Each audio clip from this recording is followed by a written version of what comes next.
au lau pai le tātou talo. Le atua lo mātou tamā ua o mai nei le taimi e le mawhai se tangata ono tū whaamaunga i o ruma. Au te whawhetai ua whaina e whaongaina lo le tangata vai vai. E au ala mai ai lo whina ngalo le nei tai au. O le atu e lo whapai mai. Whapenan whaamalamlamaina lau a whionga. Tā pena i mātou mana i mātou ainga. I le langi ma le ola e whaavau. Whamunie le wholofoloina lau upu le nei tai au. Whamunie le latou whaafonga ma le mātou whaalongo. I lou lava soafa Yesu. Amen. Te ilo le ua mulu whawhero i atu tai tai o le tātou sauninga i e. Te ilo whaile se tā whalei mara. Le io ilana whawhero inga. Ina no te whapea tua. Northwest, Solofa. La tau te launga. O le mau mo o le tau tūru tau nei. Whamatalanga Peteru. La tātou whaitau whatasi mai ia. Ia?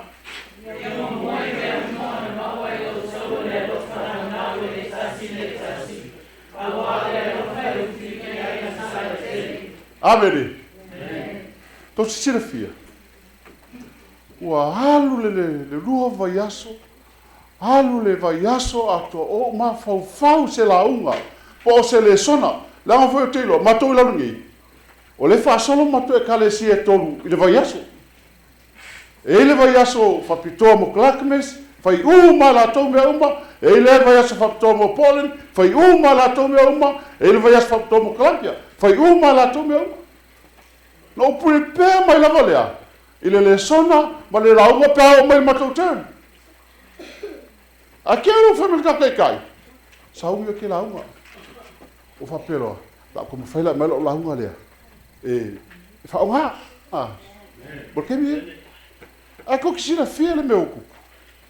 Wa alu le vai aso akoa. O ka mo whai e whaamalama lama. Mo ka kalo i le anganga paia. Feso songi mai i le launga. Ko kisiri whialanga ke manga kuale whamakalanga kai au le kei launga. A ele la ngonga la launga le la whai. Awangi expecting se kangaka ngakira ngonga. O whapea. A whapea ke la ngonga. Longa winga ke launga kulava. Pea le me vole le kau de papa. Ke le ngonga foi. O ka kalo omo le aso sa so fua so lua so lula so kofi. O anagafi. O ka mo fai lava. Na kalo sulua fa kuma ko inga au la fasa. O ke mga umbia le nga pa ia, i fa penga o so rai. Pa ko ni la fasa. Le fai ko le kiki mai. So fai kau kusi. Kusi le si api ko kiki uma. Ya, ai ko bai ko kusi le. O lo ma fau ale sawanga kai au. Ai le langonga. Awongi expecting ska kaloko langonga. Fakule tu famu mole fsa so me le la o ka do sa pa ki kula ye. Kile o mai la ma fau. O maka kulo ile. Le live le sa misila. Apea. After ile tu wa pa mai. Quero esse como ir a cabo que bar. Mai le uri. No como fai fau se lá. Mo e maru ka. Ale foi nga saure de so. E ho fa kasia. Le fo saure pesi. So le ho fa kasi le ki ofa mai le ko ngalu lue me uma. Ngalu lue fa kasi me uma. Saure le songa saure la uma saure pesi. Fe kau uma. Moi, mo le manuia, o i latou, o e matatau i le atua.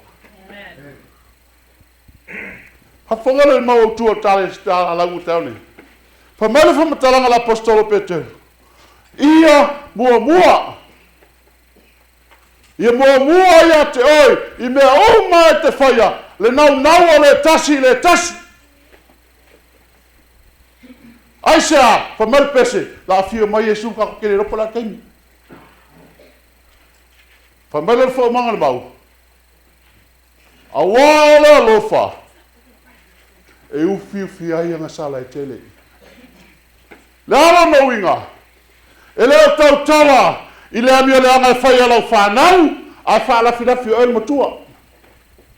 E leo tautala i mea le anga e whai alau tolua a whaalafilafi o ele whine. O na rawalofa. A la almia le tautala iai. La o mai rata. Tosi le fia uma la valtala ia fo iai foi. E samo ia kopo. Me le anga na whaia ia kopo o le roso o le whao le tofilo le matua whao ma manuia a soa le tuangane o le tinai ngai a la panga na fuai. Wa o lan fitalai le atua ia kopo. Koi foi. O inara whamai mana tua fefe a tātane o Iakopo aisa langana tairo le leilama me langa i runa whai i roso. Au alu la mono le ista i le tua. A whai tau le tala na tau kenes. Prepare ma Iakopo mea la sau e whawhirai le noso. Le noso le nā me langa iai. Le noso le whai me langa iai. O lo te mino mai. Vai lua lo Iakopo. O mai le sivanga atu le siturea, o mai le sivanga atu le siturea. Aisa, a sau e kau mo e vanga i whasioki, a la sau le sivanga. Mumu e awala mo tangata a milanga. Le langona le no ia Iakopo. O fia mafuta ilo na ai. A o whainga tāleanga o le leanga le no whainga. A whai mai le whamatalanga le, tato au tūrea. O le alofa, e ufi whai meuma. A whai mai le whamatalanga le tuspai. Tat whai tau, ia?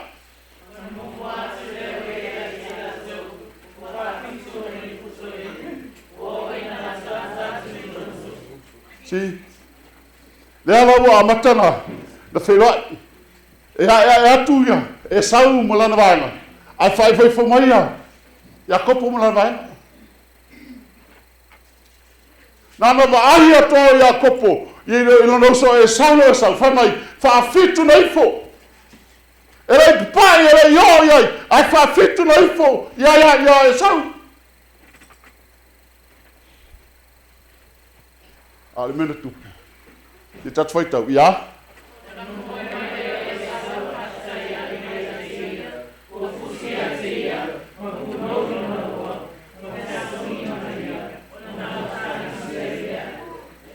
Whamata na whaina e whaiswe me whapina e souso leanga i ate oi. Se tangata ngā leanga i ate oi. Whamata na whaina e whaile mea lea, na whai e sau. Whamai o le taimia na mai atu e sau na nausola na sau. Ma moe e la. E le samani mari, whamai ma moe, fosi a teia, opo i a teia. Ma whanga wapi runga lo tau au.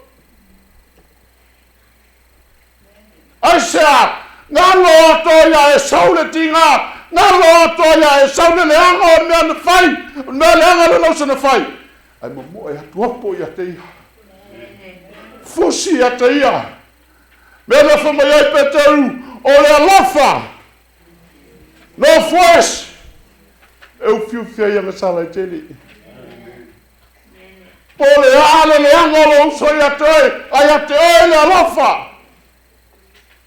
E ngalo i ate oe le tinga. Ngalo i ate oe le maftia. Ai upo i ate ia. Ai sea, o le langi le tato te wha mo i ai. E le alu isi tangata ita. O te le lopo where langi e te tāpe nganga i ai. Pe a whai te le mo le loto wha mangalo. Wha mangalo i lo uso. Tato ole tato tusi. Na, whai tau ina te auni. Ma fo anga wala i wheta lahi su. A tato tere i ola tato tusi whai tau. Te mana la liu whalo tusi le luka le sumal fitu. Na mana ale whai tau mo whai mumua. Se i otu whai pudi ma whai mumua.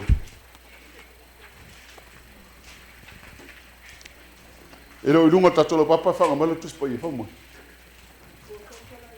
A maua whai tau. Ia?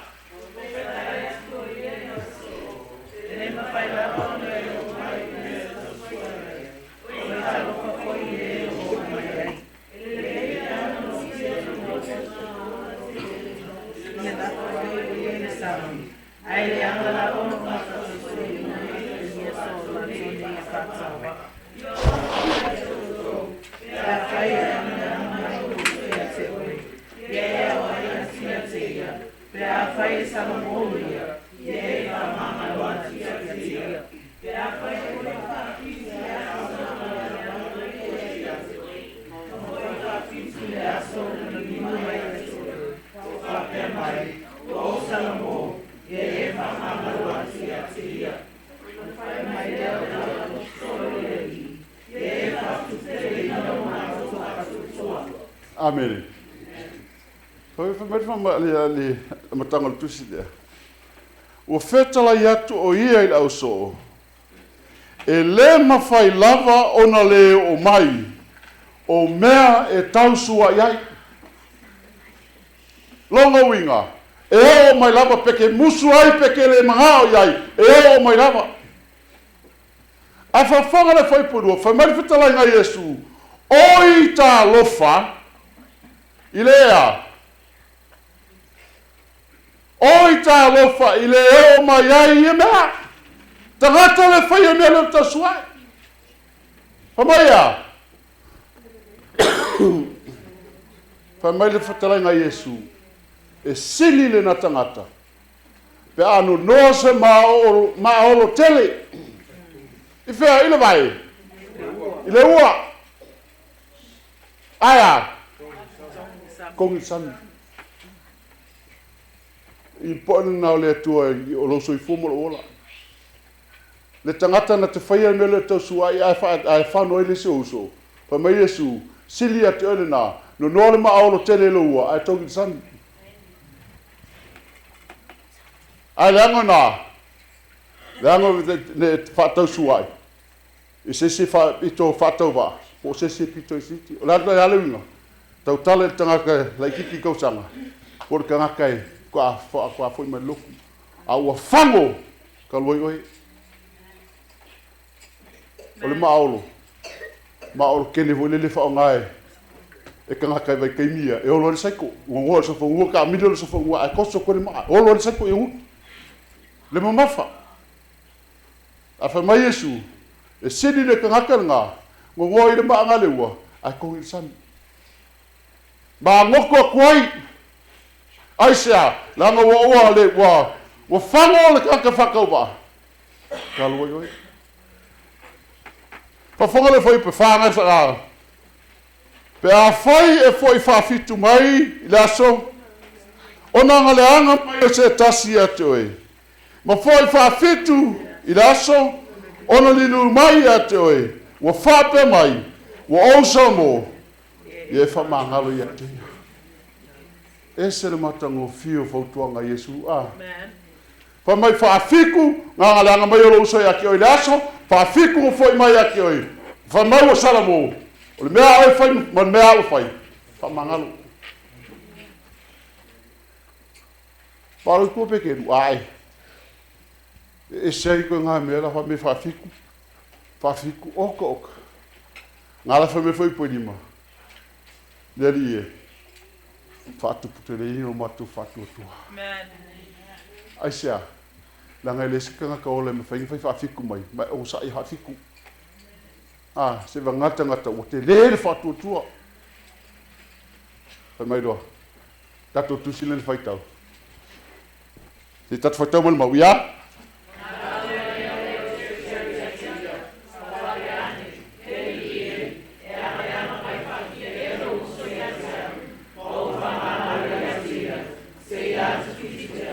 Pamelo petelu. Ni Yesu. Lalu ngala famkalanga. Fafiku. Ngala mai fafia. Ma famangalo e ke fafia. Fafiku ya. A fe mai le tali Yesu ya petelu. Pike. Ke lo fai yake yake oe fafiku. Aya. Fafitu ngafulu ni fitu. Akangala fa keli. Ficus full vaka times 7. 70 times 7. Via. 490. 490 times Jesus wants you to forgive. Fasalawi masfulu na manao Yesu te whamangalo. Fasini, mwhainga e whaia. Whainga e whaia. Mea ngā whamei pekelu. Mea riel. Fatu telo mato fatu tua. Increase our faith. Why? Danga ele Yesu ka kole mwhainga e whaia. Awa sete Yesu le kapura. Whapengale tangata Kristiano. Peangalanga mai whawhia. Whamangalo whawhia. Ai tu le tuana te whaia taui. O le langi le penga whai kukamkang. O le langi le kaku ka penga iai. E le alu isi ka ngaka. Loko ika. E le alu isi ka ngaka. E le loko whamangalo. Di ka whai kauroi ponusu matoru ia.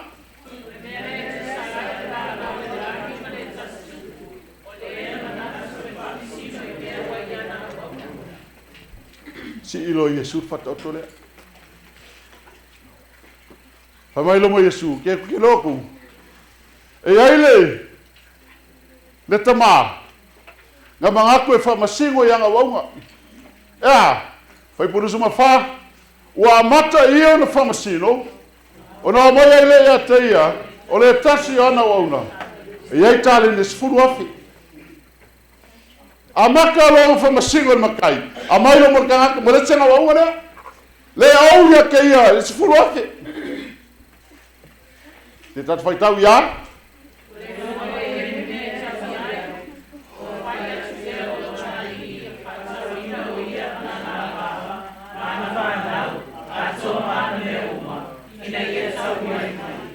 A whonga le a. A waku lola e waunga lea. Pesini le makai. Mai a kupenga ke o wai. A mai a kupenga ke o wai. A whamarikara la kaka ia. Lo motai. Wa ule mose me konge kwai. Whamailo mo le makai. Whakawinga, langa wā, whakau langa whangau, whakau ma mea oma. Ia maua ma le kupe, konge mea kupe ia. E whai a whapengan makai, a ke kangi lalo kuru vai la ongo lea. Ma whamai a ke ia. Wa ifo ia te ia, wa whape mai, leali e. Ia e whaapale pale mai a tea. Ea. O ke koe ko kongi a kwa la kupe. Whamale whau tua talaunga. O le alofa e ufiufia ia ngasala i tele. Ngā ai oi a kuroare plei, le aonga le kupu. Wafonga kala kupu. Ia?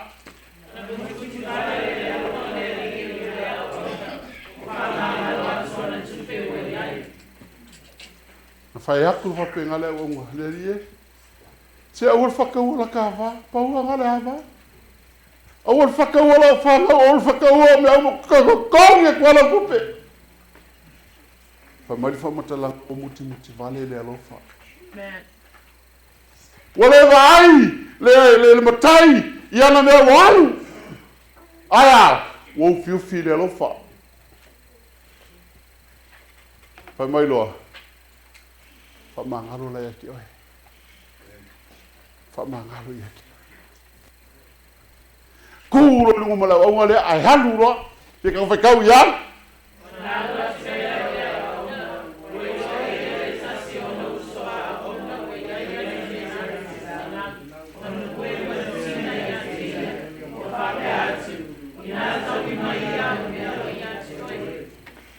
Tole. Le whakau mangei anga whabanga le kupu. Le whakau mangei anga whaile kua muki vale rea lo whakupu. Ianga kupe inga o le rea. Anga whaiako al kupu. Aluloa, wa sa loko o whamangalo ia ke. Aluaku ri whafo. Anga ruako e whafo ka waku i longa usaka. Ngaka lenga o ia ia. Pa mai whamakalanga. O ki kinga. Loko a koso male ofu ki kinga. Feo kupe. Leke awai. Feo me heke awai. Wale ia ke ia le angang o le alofa. Ia se ka whakau mai whaupunga lu fui whamori. Ia?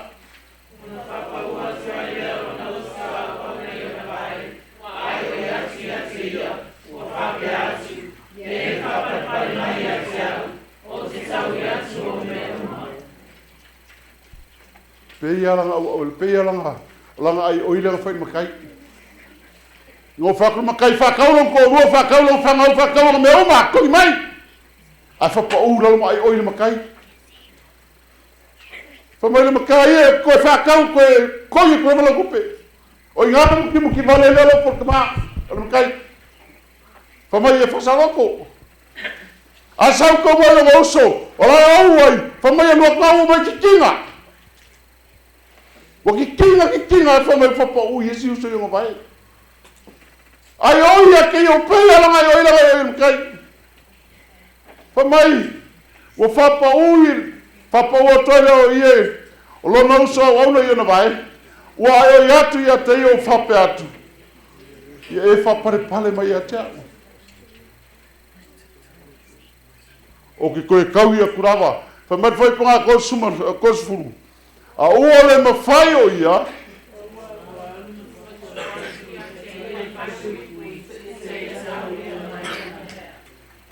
Soli. Kwa ese ale au o ngale alo faa. Te whea whape ngaka kau ka kore ki onga. Ele mawalo ko wha mangalo.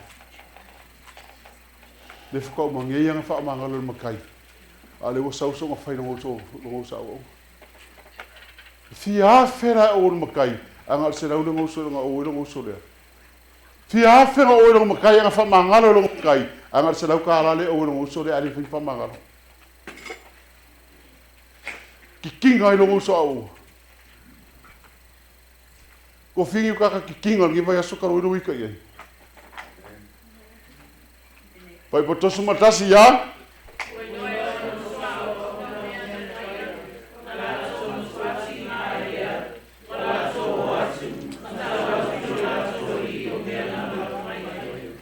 Mai lo foi patosu mo luma tosu matulu.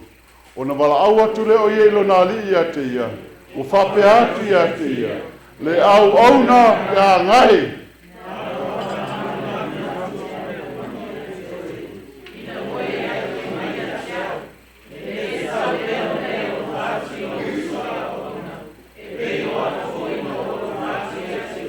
Amini.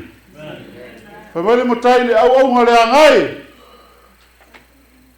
La me me le alo foi lo uso le o ya o se laukala. Ma fia afele ke o ke o fa bangalo ya ke o. Fa me le o tu tala o le lo fa. E o fia yang sala tele. Fa me le foi com la tosuma tolu, tosuma fa. O na ita le o lo nali. O tu atu ya te ia fa tau moi. Se ia tu fal pui, pai mumuni, ya?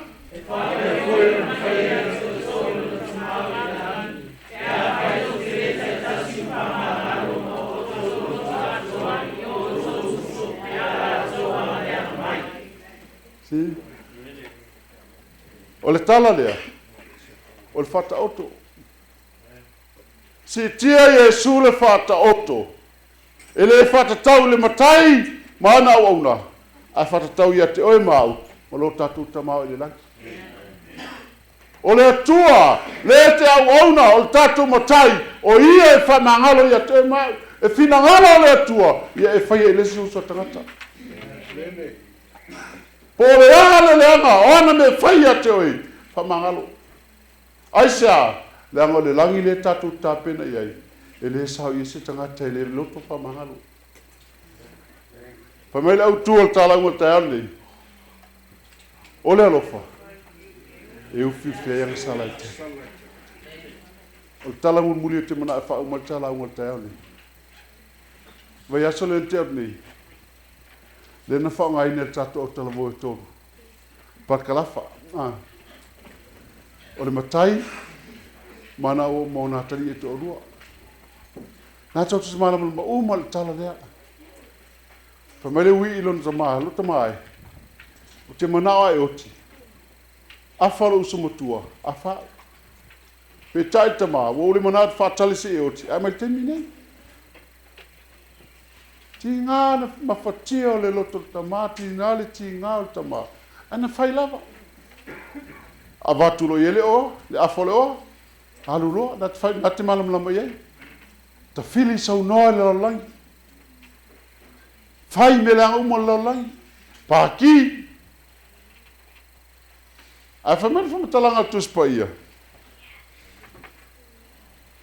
Ua mātua na mea. Ua ongele nuu. Whato a mati vai leo ia. E le ese ngā luanga e maua. Le ese e rofiu e se ngā luanga. E le ese me nati. Ai se alanga e le whenga luanga leo langa atoa. E mau mea lon tama. A ua o le ongele nuu. Whato ai loia ia. O matipa. Ia si tat whaitau whai pa suma lima o suma lono ia.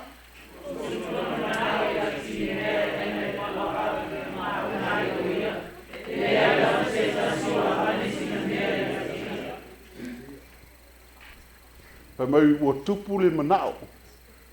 Le na ratu te malo whai lele. Whate sitanga leo met mai le tinga luanga. Ngā mea ai pua a sawa whanga pua. Ngā lakura le whanga pua. A kongo kasi le pua a kasi ia. Pe lua le pua a kasi ia. Wa mangao iai. Ai sea. Fi ai. Maonga. Whai mai. Ua le ai lava se tasi. Nā te avane sina mea ia te ia. Whenga uonga minko ai. Whenga uona halu mo ele tupe nalu mo ia. Me ai ma se se to e fo i mai ia te ia.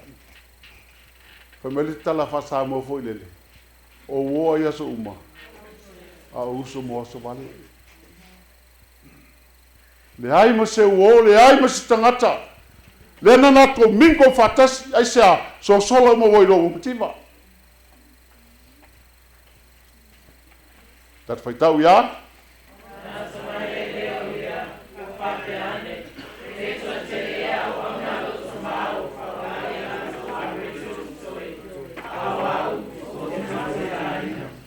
La whanga pua.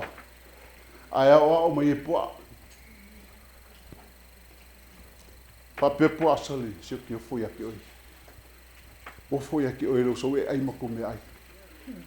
Ao lale sa o loko o ngaru ka ma alo i lako me ai malako ale ko koe. E mi ki whawale vare e sau ai ma halu alu ka ma. O i ngala le kupu i whale la gonga lea. A perga me kiki o la ako kele me ai kasi o ka ma. Agi o ki ai whakasi ma mea ola. Pa mer whai pa sumar bana. Sumar iwa. O la o turai. Ma halu ilo tama. O te whai atu ia te ia. Lo tamahai. Wauanga sala i leo i le langi. A tō mo uluma.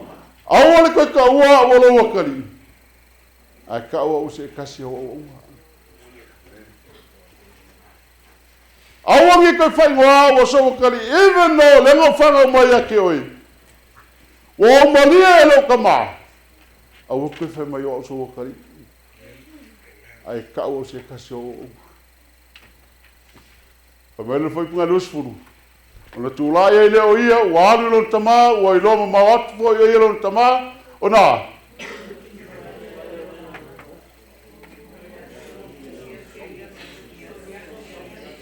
Peia le langona le na ia esau.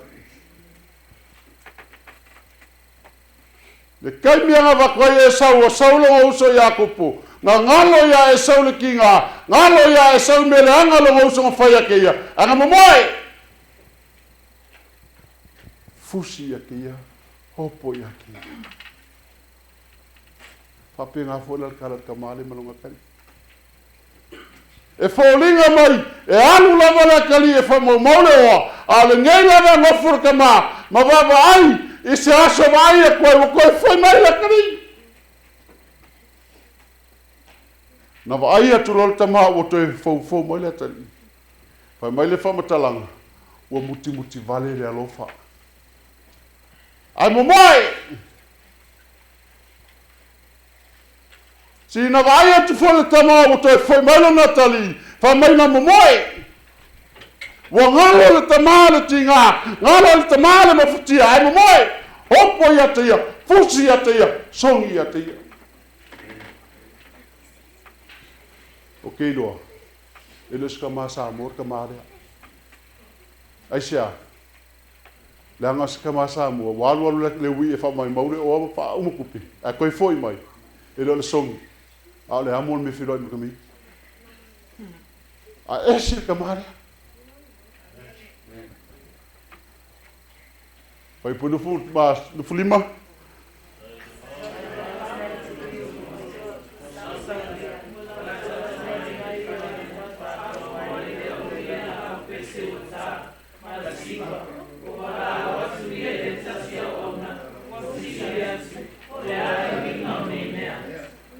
Fonga lea. Foi mai le wi o salamo. Ka lie ka ma. Ai foi mai le wi le so mo kuanga fa kuanga. Falo mo yo, sorry. Tum tum. Tum tum. Pa ku ka. Foi e ku fia pese. Ku rola ka ma kuola. Falo mo. Bara awa tuloi na tasi a mfisina te ai, oi! Lala wingo ie me, pa o mai. A whamale kane la wonga. O whamai a te ia. O saulo uso. O whase la lo tamale tamai poi peti. Ina o te o mai. Ola e ola. Si tatu whai tau ia. Mai tai leo ia. Ele ma whai alo mu whale ia. Ana alu atuai leo no tamai whako. O whako ia se ia. Si la ingo le tua. O le usu mo tua lea. O oe maa. O levo i te tonu le ngalu ngā lea tua. Whawhanga foi le mui le tamatua. Whamai le tali le tamatua. Lau tamai.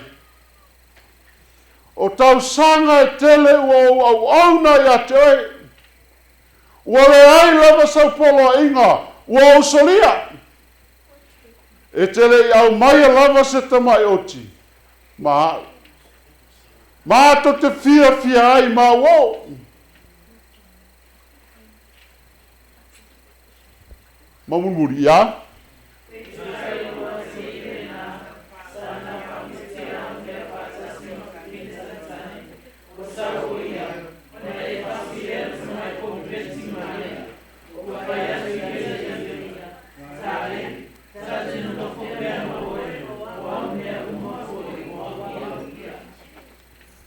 Fonga le pa inga tala uma le te ale. O le fata oto le. O le uso po le wi fa momoa. O se o ta uso foi le na alu tua. Alu tua mo tato e karesia pe alu tua mo ngalu ngale tua. Wa o no toi fili. E toi foi mai. Toi foi mai tono lo pumoni le tua. Awa avela na toi foi mai le tono lo pumoni le tua. Ma meti ngai lo fina ngalo. Meti ngai lo loto. O ne fa pei fo le lo tamai. Kau sanga ko nge ka ko ngalue. Le tua o fia tau sanga po loma tono lo ngalu. Fai le meti fina ngalo. Lai so po inga no solia. Ale le ko foi mai lo uso li o mai. Ai fase ka mai pops. Foi mai le whamatalanga. Wa sau whafole tama. Whaore ole ia te ia. Le alo no winga. Oe le whapelu roto. O lo whaore ole le tama ia te ohe. Aisea, fina ngalo le tama ia e mawala na loto. Aisea, o lo uso le na leiroa. Le utoe fui mai. O le noti. Le utoe ola. Aisea, le langi le tatu te whamoimoi ai. E le alu i se tangata e loto ita. E le alu i se tangata e le loto whamangalo. O le tatu tapenga penganga le tatu tapena pena iai. O le o te umi ato e whio mai Yesu. O le o te umi tali tonu le whamatalanga na. O le o te umi so tatu tai minunga paneta nei. Aisea, Tatou te iloa I mei tūlai mai. Langa o mei tūlai mai nei. Whatoa tūlai mai nei. A walai mana wharafola Yesu. Whamari whamataranga Yesu a mai taua talai taua. White ai taua lenu ma lenu. Whia iai, whia iai ainga. E ai rungo touru. Woi whaitoa le rii. Ia leu to whalongo tala whamai. Le whatoa makuru kobe. A leo saules whamai pa aloa whalonga e. Whamai woi satu whamai lolo COVID. A mole mun tau mai Yesu ia te tatou. E o mai whamai. E o ale H lele. Lele mo wase kioa. Ai whawhitai le tua. O ma whaine ia tau mai ma whai loa mai. E wone e tatou. Ia tatou prepare. O le to umiso tatou taiminu ngane whangai rei. Ia se tangata o e ita iai. Aua ita iai ale opo. Talanoa iai uso. Lasu te sei e tau whamangaro. Ia kia ua mani malawa le tua ia tau nane. Ia tei whamangaro ia tua. No wan palapala ia lea. Aua fia tau sanga e rotu. Fia tau sanga e au nei le tua. Fia tau sanga e polonga e tonanga luenga le tua. Ai tene maua langima le ole whaabau. Ma mai lau tua tala ua tai anu nei. O le rofa. E ufi whianga sala e tele. Pamunire tua la whaafonga tatu whalonga. Ono Yesu. Amen.